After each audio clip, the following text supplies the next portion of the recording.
Hey, I'm Steve Silverman, the guy behind Pretty and The Inn. You can check us out anytime at prettytheseries.com or theintheseries.com or theinseries.com or YouTube or on a street corner. I don't know. But you're watching the spoiler alert.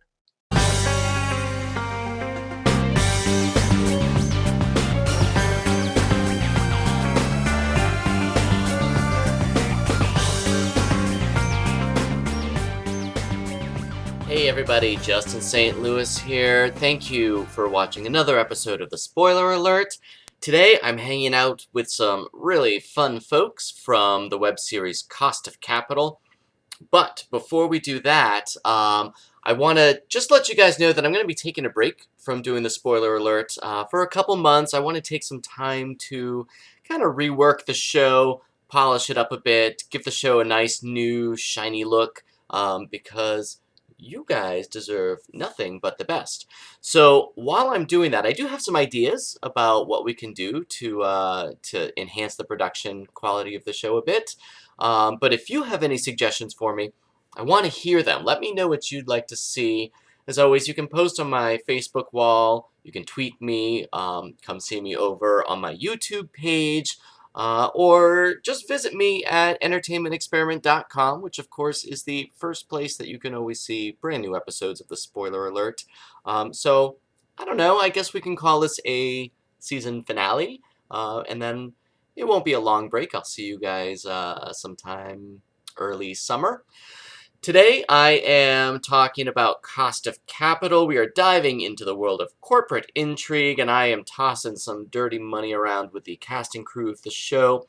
If you haven't seen Cost of Capital yet, you must watch this show. It is a highly intellectual body of work that the creators describe as sort of a cross between Wall Street and The Social Network. It revolves around an equity investment firm where the people there will do just about anything to make a buck. Check out the trailer. Have you ever felt completely powerless? Get out there and generate more investment ideas. Surprise me. Astonish me. So is that like Armani?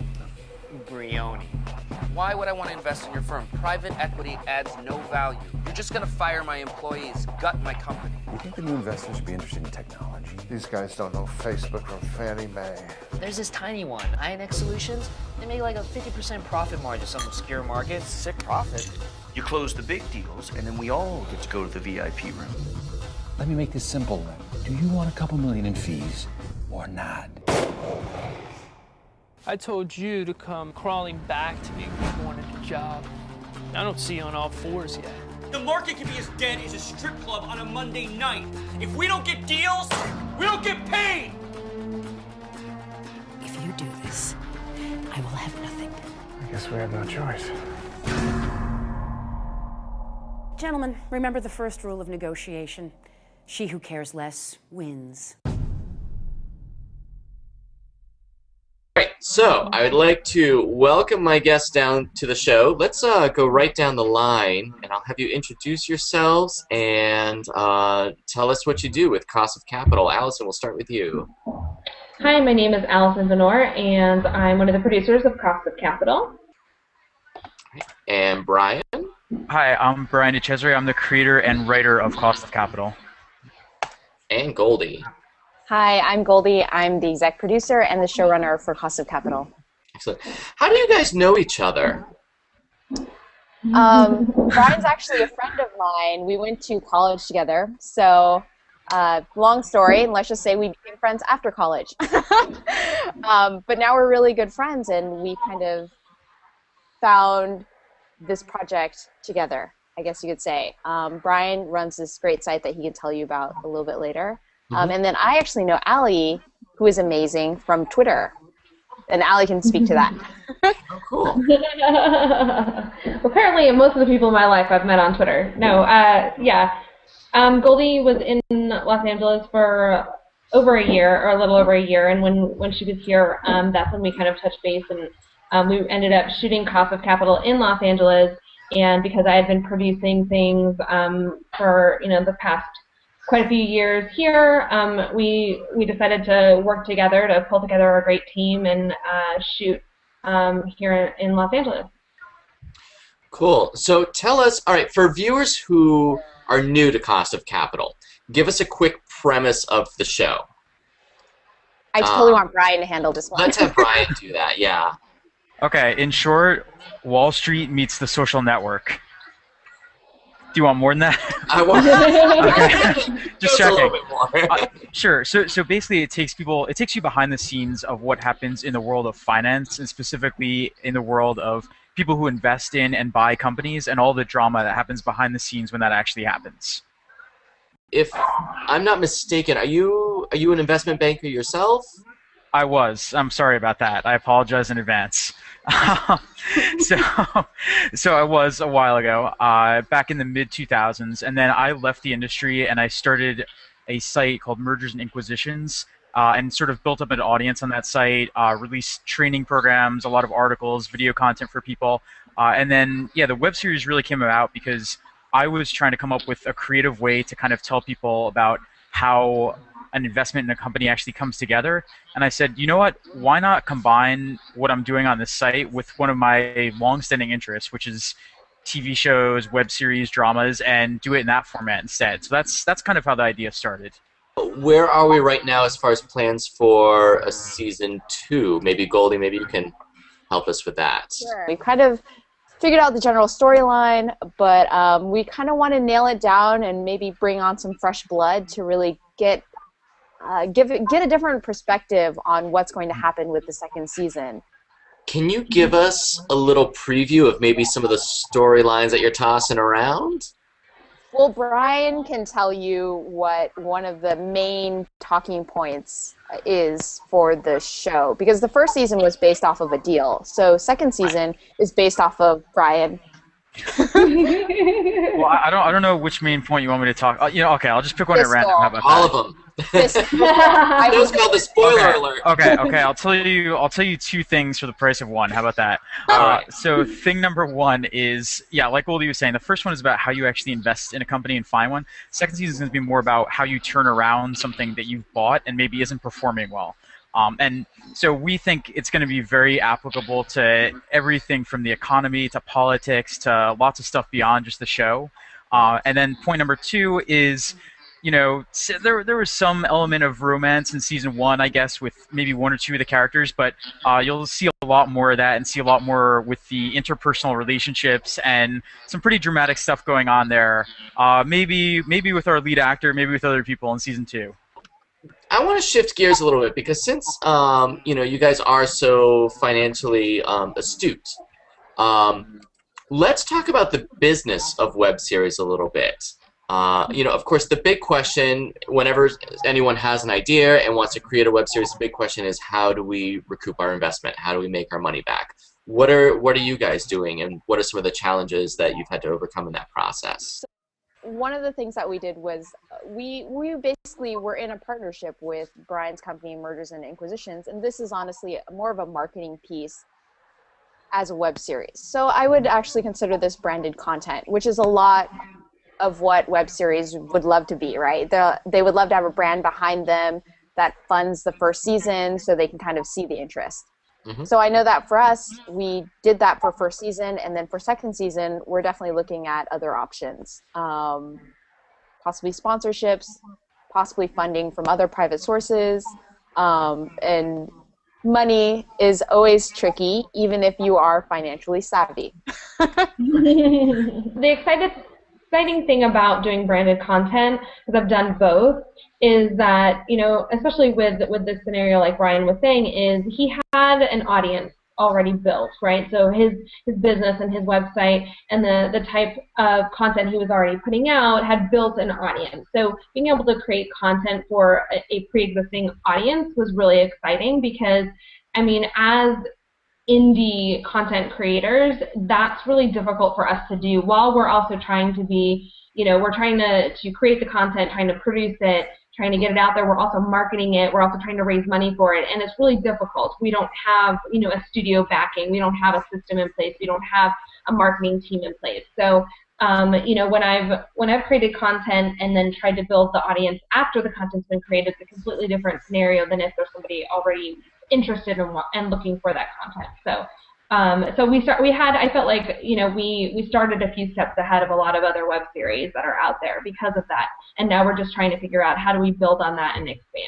Any other personal projects that you guys are working on right now? Anything that you'd like to plug, or? I'm gonna let Allison go first because she has quite a few really exciting projects that she's working on. Sure. Well, you know, the next show, actually, I have another branded series for Lookbook. It's for lookbook.nu, and it's launching April 1st. So that's really exciting. It's a drama about fashion bloggers. And recently I wrote 2 episodes of The Ladies and the Gents, which is going to be premiering online April 9th. So those are 2 really exciting things coming up. And thirdly, because I'm not, you know, busy enough, I just actually shot a new show yesterday, 11 episodes of a new show called Podcast. So it's Pilar in the World of Dogs. It's a dog care show that I'm now directing and producing. So yeah, lots going on. Wow. And soon too. That stuff is coming. Yeah. Oh, fantastic. We'll definitely be on the lookout for it. Thanks. Brian, what's going on with you? I mean, you know, I'm in a little bit of a different boat because, you know, like we were saying before, the web series is just sort of part of my branding and existing site. But I don't know if this is at all interesting to your audience, but I'm in the middle of revamping a bunch of our tutorial videos and some of the more finance-related stuff right now, and just kind of making everything a lot more interactive and, you know, giving people. I think video has been, I don't know, I think it's been a little bit passive almost in some ways because people just kind of watch it. We're trying to change that around and make it so you actually interact as you're going through and learning stuff. So that's kind of an interesting non-web series related project that I'm working on at the moment. And then obviously, you know, Cost of Capital Season 2, figuring out more of the general story, getting the writer lined up or co-writer to help out with that. So cool. And I have tooled around on your website a bit. And I picked up a few tips. And actually, a lot of it goes hand in hand with when I'm watching episodes, and then I have questions about some of the projects that they're discussing on there or whatnot. So the website Mergers and Inquisitions has been really helpful there. So that's cool. I really look forward to seeing where you're taking that. Cool. Glad to hear it. Goldie, what's going on with you? So right now, I am a crazy person, just like everybody else on this podcast. I'm in the middle of a social media launch for a beautiful documentary called No Place on Earth. And it is going to be in theaters April 5th, so everybody go watch it and like the Facebook page for it because I'm in charge of it. We just got over 10,000 likes in a month, so I'm really proud of.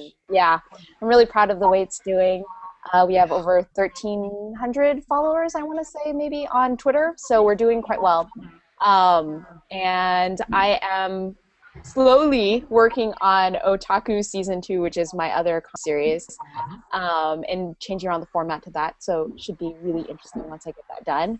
And then possibly taking on a couple of other small projects. And I actually am going to interrupt myself and say, I think that's Sam, our lead actor for Cost of Capital. Sam, are you Can you hear me? We can hear you. Yes. Thank God. Sorry about that. For our viewers at home, we have Sam Martin in the show, who's one of the stars of Cost of Capital. Sam was trying to join us earlier, and we were having some sound issues. Sam, how you doing this evening? I'm doing good. Besides finding out that apparently my computer doesn't have a microphone installed on it at all. But that's great. I found a friend's computer, so it works out. Cool. Well, I'm glad that you're able to join us. Tell us a little bit about your experience with Cost of Capital, how you got involved with the show, what the journey's been like. It was kind of interesting how it started because I was watching movies like Wall Street right before I auditioned for this. Wall Street, there's The Social Network. I was watching all those kind of movies at that time, so it seemed very serendipitous that this audition came up. And it sounded interesting. I liked the idea of, I had never auditioned for a web series before, and I really liked the idea of it. It sounded kind of more creative, just kind of a great way to put more creative material out there. tell us a little bit about the character that you play. Yeah, Jason. Jason was kind of, I think, the youngest member of this firm, and he, I think he's very driven. He was, trying to make the big deal for his company so that he could save his grandfather, or pay for his grandfather's hospital bills. So in a sense, he was kind of the most human of the characters in the midst of all these more Wall Street types who are really just going for profit. And you've been nominated for several awards. We just saw you in New York for the Indie Soap Awards, nominated for, it was Best Actor, correct? Yes. Yeah. Yeah, which is a huge feather in your cap. What other projects are you working on right now? Right now, I'm actually doing all directing projects.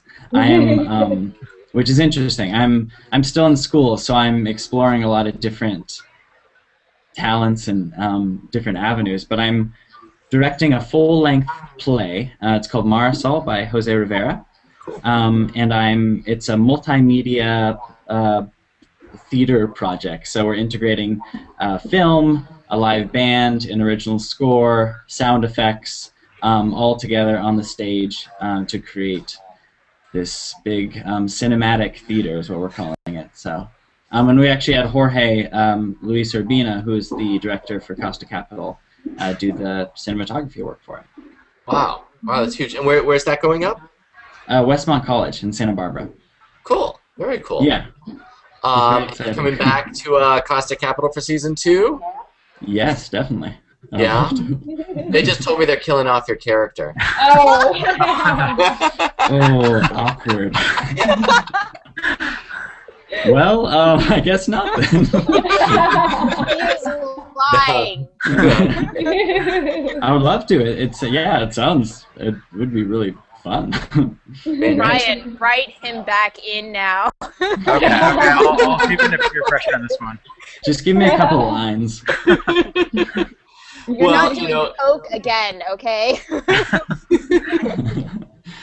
Well, I really enjoy Costa Capital. I think that this is one of those must-see shows. The production quality is it's really fantastic. It's what you would deem as a cable-ready web series, in my opinion. So we definitely look forward to more of this. I really want to thank you guys for joining me on the show today, and I know that you all have busy schedules and taking a little time out to chat with me on the spoiler alert here.